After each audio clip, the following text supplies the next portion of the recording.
It's all in your head. How many times have you heard that statement? Maybe it was a time where you were sick and you went to a doctor and they said they can't find anything wrong with you. It's all in your head. And you said, no, there's something there. I know it. But they're saying, nope, it's all in your head. Or maybe you thought that you were going a little nuts sometimes and they said, nope, nothing's wrong with you. It's just all in your head. We move through this from the time we are born because everything is in our head. It is actually true. Because the only way we experience our lives, experience ourselves, is through our consciousness. And that consciousness is formed as we live, and we come into the world with different ideas about that because we come from different places. We come from different families, different countries, whatever it might be. But then also, the way that we will evolve, because that's what we all do as we live, we become more, we learn. We can see that as we go to school. But then as we become adults, we are looking for that next way to achieve something, to reach success, to get the next promotion, find the right relationship, whatever it might be. And so we go to coaches and mentors. We do everything possible to try to find that information. And I did something a little different, though. I did all those things. But in 1988, I sat down and I started meditating and receiving information. I didn't know where it was going to take me, but it did some truly amazing things. And it's some things that I couldn't even explain because there's nothing we can explain about how we develop. We can't even explain what's happening in our world right now. We don't really know. And so we have to rely on something that is intangible. It's not in front of us. And that's our consciousness. And if we reach a higher level of consciousness, a higher level of understanding, we feel great. Today is kind of an important day. It kind of hit me, and I didn't even recognize why it was coming about. A lot of times dates will do this for me. But I happened to see and remember that this was a day thinking about what's happening in our world globally and all the changes and the insanity that's happening. And then I remembered, just before I was about to turn 13 in 1963, there were these 4 black girls that were killed because they were black and they were in a church. And people thought black people shouldn't be around, so they were killed. And the way that impacted me, see, because I saw it. It was on TV. I saw the news, and this is something when you get impacted with something, you think, well, what am I going to do? How can I change that situation? I can be really angry and crazy, and just go out and try to kill all the others who did it, or I can decide I can do something else, which is what we all have the ability to do. And again, that's all in our heads. That's how we choose to think. It's a level of consciousness over awareness. But I took it to a different level. I decided I was going to help bring more awareness to the world. Now, the way that I started to do this in 1988, when I sat down and said, let me find some information, it didn't make sense to me. Why am I doing this? Except what I could see is that it was giving me everything that I wanted. It changed my life. I was able to heal because I did discover that mind-body connection, all in your head, it was actually real. And the physical things that I've been able to heal with this information that I could never explain to anyone. I spent 20 years hiding this because I said, no one's going to understand. No one's going to believe it. Except now I have people who are transforming their lives because of the work that I was able to receive and use to transform my life. I'm going to read a couple things to you because some of it didn't make sense. I had a really huge business in vocal coaching. Many of you know that, and performing and all of that. I was terrible at it. I didn't know what I was doing, and I was terrified. And so I said, let me try to find some information about that. And it came to me. I'm going to read this one to you. I'll read a little bit of a few because I want you to understand. This was from February 27, 1989. It would be wise for you now to use your past experiences to help develop your future outcomes. By that I mean, the past is only relevant in what learning you are able to gather from the experiences. It has always been for you somewhat of a challenge to feel under pressure before doing a show, which conveniently offers you an excuse for a performance that may not live up to your expectation. The kind of tension created by this behavior does not offer you the opportunities you truly desire. Your thoughts earlier of recognizing your priorities could be put into effect now instead of when you're down to the wire, so to speak. Acknowledge the growth and development you have indeed accomplished and build on that. You do have a tremendous amount to give, but don't let that get caught in the fear of what you might receive when giving. I didn't understand that sentence until recently because, see, that's what happens. We think that if we have this thing, we think I'm supposed to do something. I know I have something to offer others, but if it's going to be too much, maybe they'll all come at me. It doesn't make sense. But every single person has something within them that when developed, they could give to others, and that's how our world evolves. That was one of them, but I'm going to read you something else.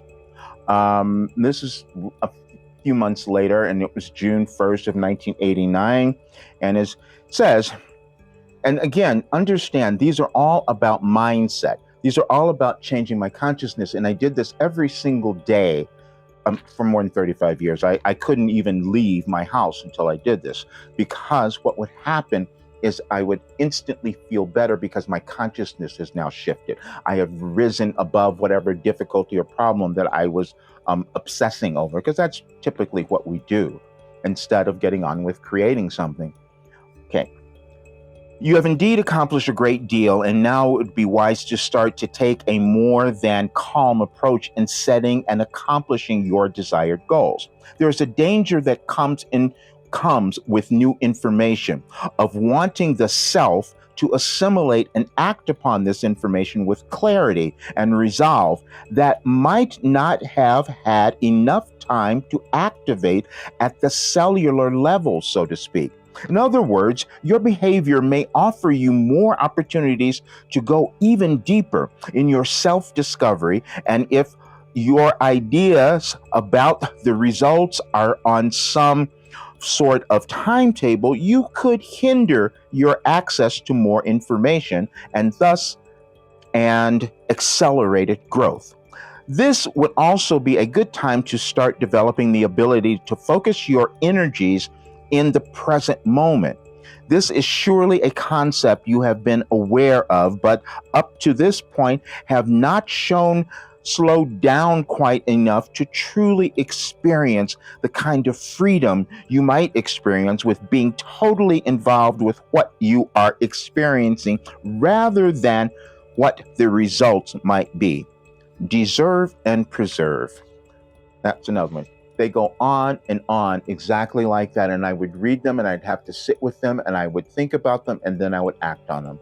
Everything that I did came through these messages. I created a business. When I started doing this in 1988, I was going into a new business. That's why I was a little afraid and didn't know that I could do it. And that turned into a 6-7 figure business over time because it just kept growing and I kept getting guidance. And so what I'm doing now is giving that guidance to others, because that is what we are meant to do. I was doing a presentation last week and on the book that I had written on Overcoming Fear, Guide to Freedom. I've talked about that quite a bit because I wrote that book because, again, I received the information in the same way. And I wanted to give that to others because fear is the thing that holds you back, keeps you from expanding, keeps you from growing, becoming successful. You can't get that next job. You can't get that next date even because of the fear. And so I thought, let me give some mindset work on that, because that's the only way that we accomplish anything is through the mindset. And then I did it every day. The thing that we must understand, we have to work with our physical brains and our prior programming, for instance, about whatever that was, whatever has come through us. And we're moving through that now. Several years ago, when I shifted my business, it's because I knew that the world would be where it is now. And I had all of this information that I could give to others so that we could uplift the world. See, because the only way that we change things is when individuals become happy, when they become prosperous, successful, create the businesses that they want to have. And all this work guides people to being able to do that. But what I'm doing now is I'm doing a little presentational workshop, because I've never given people as much as I want to now, because it's going to be a little challenging in our world. So the more people who are loving themselves, who are becoming happy and successful, we will absolutely change our world. And that's the mission that I'm on. And I was given all of this work for a reason. When I was doing this presentation, someone says, "Did you write an oracle?" Didn't even know what they were talking about, what they meant. And then I went and looked it up. I go, "Oh, you mean wisdom that could help absolutely anyone that came from some sort of ancient memory?" Yeah, that's exactly what I did. And so now it's a time in our world as we are moving through an evolution. I've called it a spiritual evolution. And that evolution means that more people will come to understand their importance. They will come to accept who they are. They will experience the what is within them.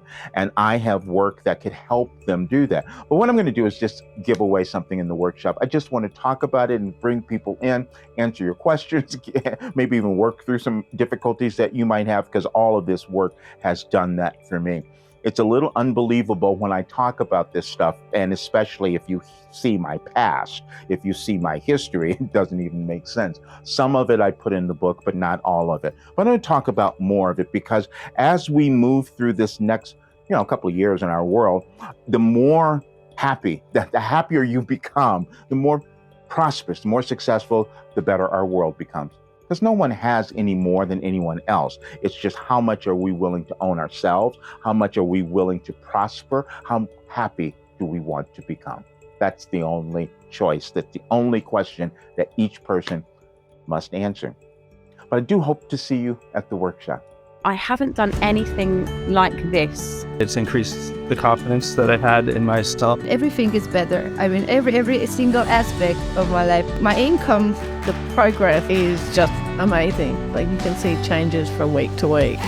Introducing your last development program, Life Transformation for Success, the newest part of Roger Burnley's coaching series. In this 3-month online program, you will learn the mindset tools you need to dissolve the shame of your past, discover the gifts within you that make you important to the world, and get the confidence to rise above anything that stands between you and the life that you want. Everything changed in my life. Everything. Every single thing. It's time for you to reprogram your mind for success and become self-actualized. If you're ready to transform your life too, learn more at yourlastdevelopmentprogram.com today.